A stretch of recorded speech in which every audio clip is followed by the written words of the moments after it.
Let me tell you about the most sacred rule in the Galactic Council, absolutely, positively, under no circumstances whatsoever, that are weapons allowed in the hallowed halls of interstellar diplomacy. The rule is carved in 17 different languages on a monument made from compressed neutron star material. It's literally indestructible, which is ironic considering what I'm about to tell you. The security checkpoint at the council chambers makes airport security look like a friendly pat-down. We're talking quantum-level molecular scanners, psionic thought readers, and temporal displacement fields that can detect if you even thought about bringing a weapon from 3 timeline variations ago.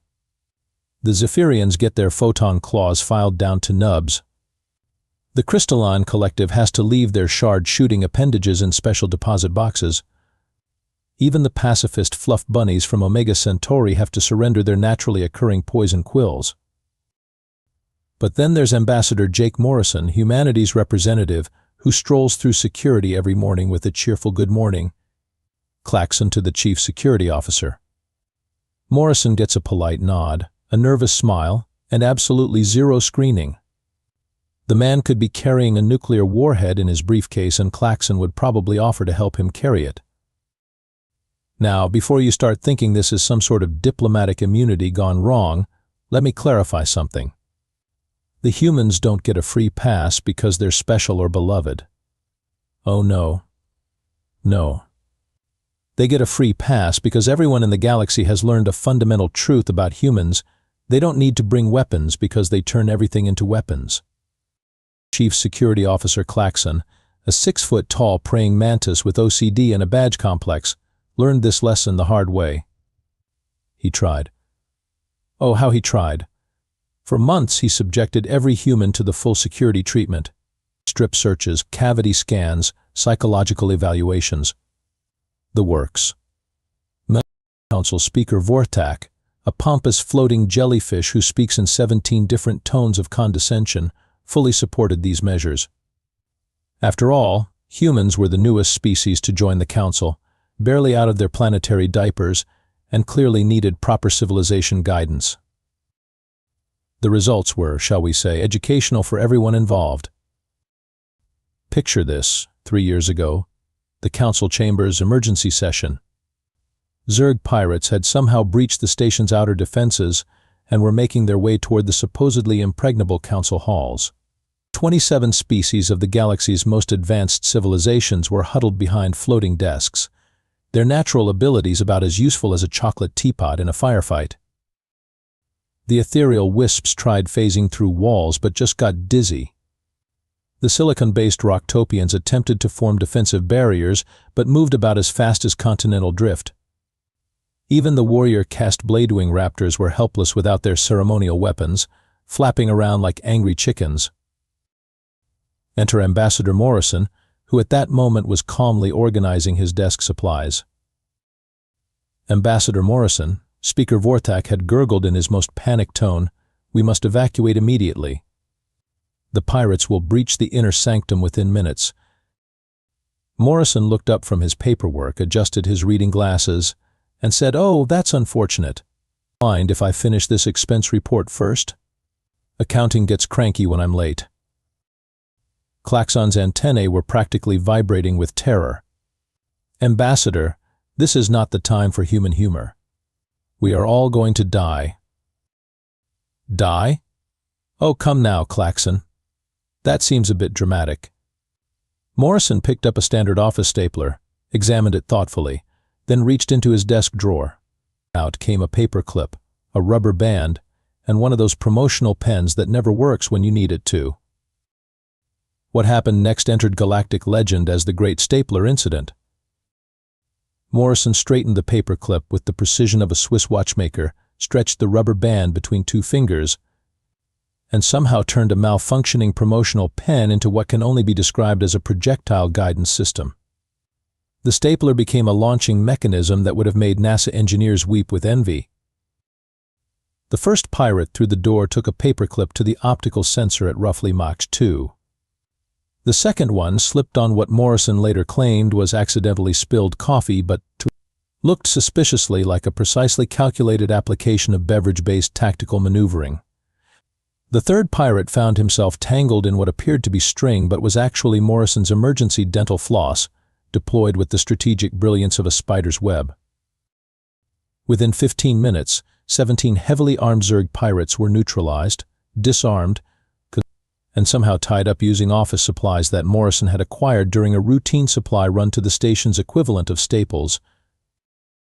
The aliens watched in stunned silence as Morrison calmly returned to his expense report, occasionally stepping over unconscious pirates like they were minor obstacles in his daily routine. "How?" Claxon whispered, his compound eyes trying to process what he'd witnessed. Morrison looked up, genuinely confused by the question. "How what?" "Oh, the pirates?" "Well, you can't just let them interrupt a perfectly good afternoon. Bad for productivity." That was the day the Galactic Council learned that humans don't just carry weapons, they see weapons. In everything. A human can look at a sock, a paper cup, and a piece of string and somehow envision 17 different ways to incapacitate an enemy. The Council tried to ban humans from bringing anything at all. Anything. Morrison showed up the next day in a hospital gown and somehow fashioned a non-lethal restraint system out of the gown's ties and his own shoelaces. They tried making him wear special Council-issued clothing with no removable parts. He turned the buttons into projectiles and the fabric into binding material. Fast forward to today, and here we are again. Emergency Council session, red alert klaxons blaring, and Speaker Vorthak's tentacles writhing in what passes for panic among floating jellyfish. The crisis this time, the Theta Syndrome plague threatening to wipe out the entire Andromedan population. "We must act swiftly," Vorthak announced, his voice carrying that special tone of barely controlled hysteria that had become his trademark during emergencies. "The Andromedans have perhaps weeks before complete societal collapse." Representatives from 43 species floated, sat, slithered, and levitated around the great circular chamber, each contributing their species' particular brand of diplomatic hand-wringing. The crystalline collective chimed their concern in harmonic frequencies. The ethereal wisps whispered worries that sounded like wind through cosmic debris. Morrison sat at the human delegation's modest desk, apparently more interested in organizing his pen collection than in the impending galactic catastrophe. This was, if you knew Morrison, a very bad sign. The more casual he appeared, the more dangerous the situation actually was. "If I may interrupt this fascinating display of collective anxiety," came a smooth, oily voice from the chamber's shadows. Ambassador Griselda Fang emerged from the diplomatic section reserved for the Serpentine Coalition. Picture a cobra that learned to walk upright, got a law degree, and developed a taste for power politics. Fang had been pushing for administrative reforms in the Council for months, which was diplomatic speak for "I want to be in charge of everything." "The crisis with the Andromedans presents us with an opportunity," Fang continued, her forked tongue tasting the air for political advantage. "Perhaps it's time to consider new leadership, fresh perspective, more efficient decision-making processes." Klaxon's antennae twitched. Something was wrong. His security instincts, honed by years of trying to keep humans from accidentally conquering the galaxy with office supplies, were screaming warnings. "Ambassador Fang," Speaker Vorthak gurgled, "this is hardly the time for political restructuring. We have a humanitarian crisis to address." "Oh, but I think it's exactly the right time," Fang smiled, revealing rows of needle-sharp teeth. "In fact, I've taken the liberty of ensuring we won't be interrupted during our little discussion." That's when the doors exploded inward. Not metaphorically. Literally exploded. Chunks of reinforced uranium went flying as armed mercenaries poured into the weapon-free Council chambers. 27 species worth of ambassadors immediately did what their species did best in crisis situations. The fluff bunnies fainted. The Rocktopians tried to dig through the metal floor, and the ethereal wisps became so ethereal they practically vanished. Klaxon reached for his sidearm and remembered, with the crystal clarity that comes during life-threatening emergencies, that weapons weren't allowed in the Council chambers. Even for security. Surprise, Fang hissed, as her hired muscle spread throughout the chamber. I believe it's time for some governmental restructuring. The kind that involves me in charge and everyone else doing exactly what I say. The mercenaries, a delightful mixture of species that clearly hadn't heard about the weapon prohibition, were armed to their various teeth, claws, and tentacles. Energy weapons, projectile guns, something that looked like it could disintegrate matter at the molecular level. 43 species of highly advanced civilizations cowered behind their floating desks like schoolchildren during a fire drill. 43 species, that is, except for one. Ambassador Morrison sighed, the kind of long-suffering sigh you'd expect from someone whose afternoon had just been interrupted by armed insurrection. He carefully closed his expense report folder, placed his pen in its designated spot, and stood up with the casual air of someone getting up to refill his coffee cup. Really, Ambassador Fang? Armed mercenaries? How terribly unoriginal. Morrison walked around his desk, stepping over cowering aliens with the same care he'd used to avoid puddles on a rainy day. And during my expense report time, no less. Do you have any idea how backed up accounting gets when I'm late with these things? One of the mercenaries, a particularly ugly specimen that looked like someone had crossed a rhinoceros with a bad attitude, pointed some sort of energy cannon at Morrison. Sit down, human, or become vapor. Morrison paused, genuinely considering the threat. You know, that's actually not a bad offer. Do you have any idea how much paperwork I have to do this week? But no, I suppose duty calls. He reached into his pocket and pulled out a small tin. Mint? They're sugar-free. The mercenary stared at the offered breath mint with the confusion of someone who'd expected begging or heroic speeches, not oral hygiene products. What is wrong with you? The mercenary growled. Oh, lots of things. My wife keeps a list. Morrison popped a mint into his mouth and somehow managed to flick the tin in such a way that it ricocheted off 3 different surfaces and struck another mercenary directly in the optical sensor. While that mercenary was stumbling around blindly, Morrison casually pulled a coffee stirrer from his shirt pocket.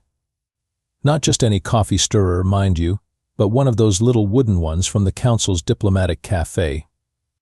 In Morrison's hands, it became something approaching a precision instrument. The stirrer flew through the air with the accuracy of a guided missile and somehow managed to hit exactly the right spot on a third mercenary's weapon to cause a feedback loop that turned the energy cannon into modern art. Fascinating, Morrison mused, watching the weapon melt. You really should invest in better quality firearms. These discount models are terribly unreliable. By now, the mercenaries were starting to realize they might be dealing with something outside their normal operational parameters. The ugly rhinoceros thing swung his cannon toward Morrison again, but somehow got his feet tangled in what appeared to be shoelaces. Morrison looked down at his own shoes, which were indeed missing their laces. Oh, would you look at that? I could have sworn I tied those this morning. The mercenary crashed to the ground with a thud that shook the chamber. The other armed intruders were beginning to look nervous. Jenkins, Morrison called to one of the human security guards who'd been pretending to cower behind a decorative plant. Would you mind giving me a hand here? I seem to have misplaced my snow globe. Jenkins, a cheerful man who looked like someone's favorite uncle, "Come dear, Satno," stood up and casually tossed Morrison what appeared to be a commemorative snow globe from the Centauri Tourism Board. In Morrison's hands, it became a precision demolition device that somehow caused 4 mercenaries' weapons to simultaneously malfunction in a spectacular light show. Thanks. I was saving that for the council Christmas party, but this seems more important. By now, Maria Santos, the human interpreter, had accidentally spilled her entire thermos of coffee across the floor, creating what could only be described as a tactical slip and slide that was claiming mercenaries left and right. Meanwhile, Bob the janitor had emerged from a supply closet wielding a mop and bucket with the strategic brilliance of a medieval knight with a sword and shield. Somehow, sudsy water and determination were proving more effective than military-grade weaponry. The mercenaries were discovering what the Galactic Council had learned 3 years ago. Fighting humans wasn't about matching firepower. It was about trying to predict chaos theory in real time. Ambassador Fang watched her carefully planned coup dissolve into what could only be described as slapstick comedy with lethal consequences. Her mercenaries, who had been chosen specifically for their ruthless efficiency, were being systematically dismantled by what appeared to be a janitorial convention. "This is impossible," she hissed, her forked tongue flicking in agitation. "They're using office supplies." "Well, yes," Morrison agreed, casually stepping over another unconscious mercenary while examining the council's ceremonial gavel. "Though I prefer to think of them as multi-purpose tools. This gavel, for instance. Beautiful craftsmanship. Excellent weight distribution." He hefted it thoughtfully. "I bet Speaker Vorthak never realized he was carrying around a perfectly balanced impact device." Fang's eyes widened as she realized Morrison's implication. The ceremonial gavel, passed down through generations of council speakers, was made from compressed stellar core material. In the right hands, it could probably dent a battleship. "You wouldn't dare," Fang whispered. "Dare what?" "Use a ceremonial object for its intended ceremonial purpose." Perish the thought. Morrison smiled, the kind of smile that made seasoned diplomats break out in cold sweats. "Though I should mention, the human understanding of ceremony might be a bit different from yours." What Morrison did next with the gavel, a discarded energy weapon, and what appeared to be the decorative fountain's water recycling system, created a chain reaction that simultaneously disarmed the remaining mercenaries, triggered the emergency containment fields, and somehow managed to perfectly arrange the unconscious intruders in a neat line for Klaxon's security team. The physics involved were either brilliant or completely impossible. Possibly both. Fang found herself wrapped in what had been the ceremonial banners from the Tau Ceti delegation, somehow configured into an escape-proof restraint system that would have impressed professional law enforcement across 17 sectors. "How?" she demanded, struggling against bonds that seemed to tighten with every movement. "How is this possible? You're primitives. You've barely discovered faster-than-light travel. You shouldn't be able to defeat modern military technology with household items." Morrison sat back down at his desk and reopened his expense report. "Oh, that's where you made your mistake, Ambassador Fang. You assumed that advanced meant better. But sometimes simple solutions are the most effective ones." He looked up from his paperwork with the patient expression of a teacher explaining basic concepts to a slow student. "You see, your mercenaries were trained to fight soldiers. They understand weapons, tactics, military strategy. But humans don't think like soldiers. We think like survivors. We look at everything around us and ask ourselves, how can I use that to get out of trouble?" Klaxon, who had been watching the entire spectacle with the fascination of an entomologist observing a particularly interesting species, finally found his voice.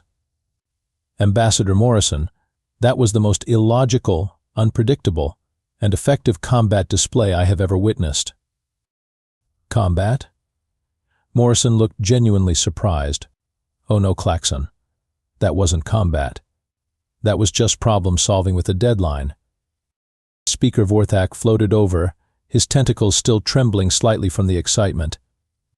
"Ambassador Morrison, on behalf of the Galactic Council, I must express our deepest gratitude for your intervention. Once again, humanity has proven itself indispensable to galactic security." Morrison waved dismissively. "Don't mention it. Though I do hope this doesn't become a regular thing. I really do need to get these expense reports finished." 3 hours later, after Fang and her mercenaries had been carted away by Council security, the emergency session resumed. The Andromedan crisis still needed addressing. The various ambassadors had to be coaxed out from under their desks, and Morrison still had 14 expense reports to complete before the accounting department's deadline. Speaker Vorthak called the session to order with as much dignity as a floating jellyfish could muster after hiding behind a decorative plant for 20 minutes.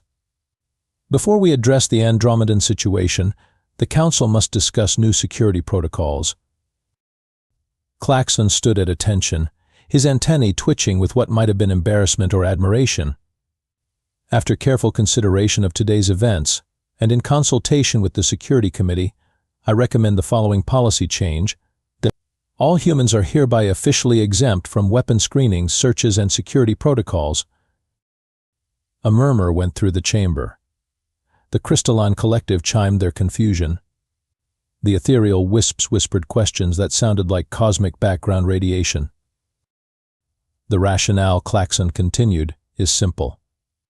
Attempting to disarm humans is not only futile, but potentially counterproductive. It's like trying to remove water from the ocean. You might succeed in taking out a few drops, but the fundamental nature of the ocean remains unchanged. Morrison looked up from his expense report. That's very poetic, Claxon. Though I should point out that humans aren't actually naturally violent.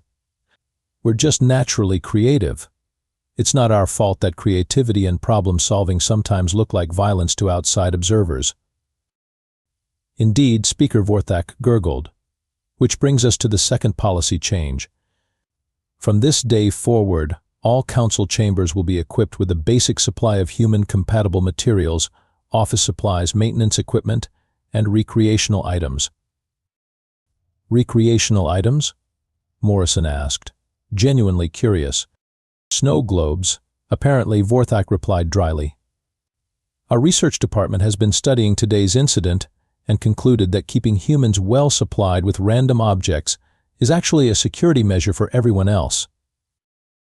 Morrison nodded thoughtfully. That's probably wise, though I should mention I've been working on some interesting applications for the potted plants in the lobby. Nothing dangerous, mind you. Just some theoretical agricultural engineering concepts that might prove useful if we ever face another security situation. The silence that followed this statement was the kind of silence that occurs when 43 species simultaneously realize they might not want to know the details.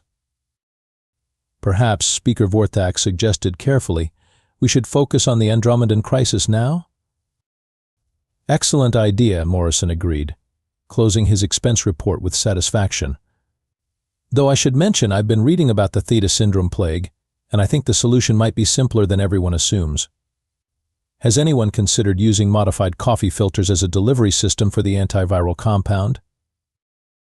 And that, dear listeners, is how the Galactic Council learned the most important lesson about humanity. We're not dangerous because we're violent. We're dangerous because we're creative. We look at the universe not as it is, but as it could be. We see possibilities where others see limitations. We find solutions where others see problems. The new security protocol reads, "Please ensure all humans are comfortable and well supplied with random objects, for the safety of everyone involved." Because in a galaxy full of advanced civilizations with energy weapons and molecular disruptors, sometimes the most powerful weapon is a human with a paperclip and a really good imagination. Morrison finished his expense reports on time, by the way. The accounting department was very pleased.